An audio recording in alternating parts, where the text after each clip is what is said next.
আমার খবর। বীরভূম জেলায় 2401টি প্রাথমিক বিদ্যালয়ের মধ্যে 1500 থেকে 1600 প্রাথমিক বিদ্যালয়ের প্রধান শিক্ষক শিক্ষিকা নেই। দীর্ঘ 10 বছর পর প্রাথমিক বিদ্যালয়ের প্রধান শিক্ষক শিক্ষিকা নিয়োগের সিদ্ধান্ত নিল বীরভূম জেলা প্রাথমিক বিদ্যালয় শিক্ষা সংসদ। এদিন বীরভূম জেলা প্রাথমিক শিক্ষা সংসদের উদ্যোগে একটি বিজ্ঞপ্তি জারি করা হয়েছে। সেই বিজ্ঞপ্তিতেই আবেদন করা হয়েছে, যারা প্রাথমিক বিদ্যালয়ের প্রধান শিক্ষক শিক্ষিকা হতে ইচ্ছুক তারা আবেদন করতে পারেন। এতদিন যে প্রাথমিক বিদ্যালয়গুলিতে প্রধান শিক্ষক শিক্ষিকা ছিলেন না, এই বিদ্যালয়ের দায়িত্ব সামলাচ্ছেন টিআইসিরা। জানুয়ারি শেষের মধ্যে সমস্ত বিদ্যালয়গুলিতে প্রধান শিক্ষক শিক্ষিকা নিয়োগ করা চলছে বীরভূম জেলা প্রাথমিক বিদ্যালয় শিক্ষা সংসদ। এদিন একটি সাংবাদিক সম্মেলন করে এই বিষয় নিয়ে বিস্তারিত জানালেন বীরভূম প্রাথমিক বিদ্যালয় শিক্ষা সংসদের সভাপতি ডক্টর প্রলয় নায়েক। সিউড়ি থেকে সজল শেখের রিপোর্ট, আমার খবর বীরভূম। দেখুন, আজকে বীরভূম জেলা প্রাথমিক বিদ্যালয় শিক্ষা সংসদের উদ্যোগে আমাদের জেলাতে এইচটি প্যানেল প্রাথমিক বিদ্যালয়গুলিতে অনেকদিন ধরে প্রধান শিক্ষকের অপ্রতুলতা রয়েছে। আমরা টিআইসি দিয়ে চালাচ্ছিলাম। তো প্রায় আমার 2401টা স্কুলের মধ্যে প্রায় 1500 থেকে 1600 স্কুলে হেডমাস্টারমশাই হেডমিস্ট্রেস নেই। তো সেই জন্য আজকে একটা নোটিফিকেশান আমরা বার করছি বীরভূম ডিপিএসসির তরফ থেকে। সেটা বিভিন্ন চক্রে, বিভিন্ন সার্কেল অফিসে আমরা এবং স্কুলগুলোতে মেল করে দিচ্ছি। 16 তারিখ, জানুয়ারি 16 তারিখের মধ্যে আমার জেলার যে সমস্ত শিক্ষক বা শিক্ষিকারা প্রধান শিক্ষক হতে চান, উইলিং বা আনউইলিং, সেই একটা ফরম্যাট আমরা করেছি, উইলিং এবং আনউইলিং, এবং এটা হচ্ছে আপনাদের এই নোটিফিকেশন। তো এইটার মাধ্যমে শিক্ষক শিক্ষিকাদের অবগত করা হচ্ছে, ওনারা অ্যাপ্লাই করুন। আমরা জানুয়ারির লাস্ট উইকের মধ্যে আমাদের সমস্ত বীরভূম জেলার প্রাথমিক বিদ্যালয়গুলোতে আমরা প্রধান শিক্ষক বা শিক্ষিকা নিয়োগ করতে চলেছি। 12 সালে লাস্ট 2014 সালে শেষ হেডমাস্টারমশাই রিক্রুটমেন্ট হয়েছিল প্রাথমিক বিদ্যালয়গুলোতে। তারপর প্রায় 10 বছর হতে চললো শিক্ষক শিক্ষিকা প্রধান শিক্ষক নেই।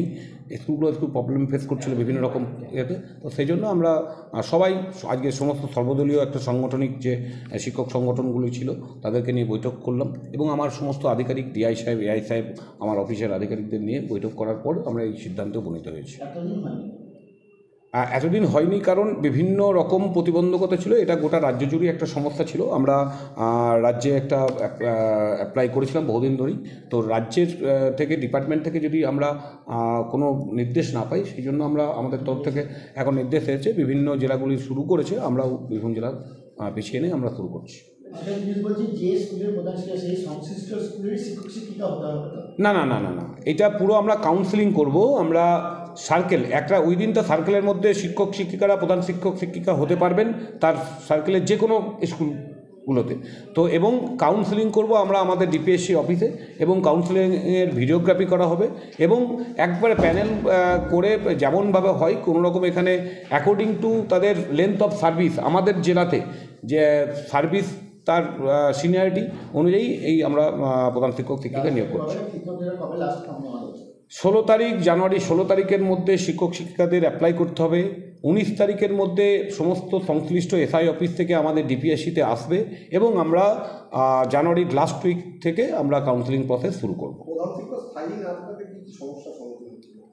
দেখুন, একটা স্থায়ী না থাকলে অনেক রকম প্রতিবন্ধকতা দেখা যায়। টিআইসি দিয়ে চালানো হচ্ছিল শিক্ষক শিক্ষিকাদের।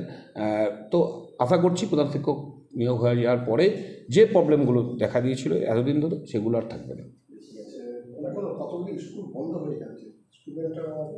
না, এই মুহূর্তে তো বীরভূম জেলাতে কোনো স্কুল বন্ধ হওয়ার কোনো ব্যাপার নেই এখনও পর্যন্ত। এই মুহূর্তে আমাদের 2401টা স্কুল রয়েছে বীরভূম জেলাতে, বন্ধ কোনো স্কুল নেই।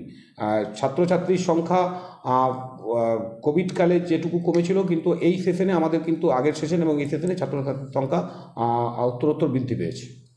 কতগুলো স্কুলে হেডমাস্টার ছিল সংখ্যা কত? প্রায় 1500 থেকে 1600। এক্স্যাক্ট সংখ্যাটা আমাদের সমস্ত ভ্যাকেন্সি লিস্টটা, কারণ 31শে ডিসেম্বরের মধ্যে অনেকজন রিটায়ার করবে স্কুলগুলোতে, সেখান থেকে এসআই সাহেবরা, ম্যাডামরা পাঠালে আমরা বলতে পারবো। জেলা স্বাস্থ্য পরিষেবায় নতুন দিনের সূচনা। এমআরআই, রেডিওস্কোপি, সিটি স্ক্যান পরিষেবা এবার শান্তিনিকেতন মেডিকেল কলেজ ও হাসপাতালে। পাওয়া যাচ্ছে অত্যাধুনিক ব্লাড ব্যাংক ও প্যাথোলজি ল্যাবের সুবিধা। রয়েছে 10 টাকায় ডাক্তার দেখানো এবং ওষুধে 62% পর্যন্ত ছাড়ের সুবিধা। তাই আর দেরি কেন, আজই আপনার প্রিয়জনের চিকিৎসার জন্য আসুন আন্তর্জাতিক পরিকাঠামো আর অত্যাধুনিক প্রযুক্তি নিয়ে গড়ে ওঠা শান্তিনিকেতন মেডিকেল কলেজ ও হাসপাতালে। দেখতে চোখ রাখুন আমাদের ফেসবুক ও ইউটিউব চ্যানেলে।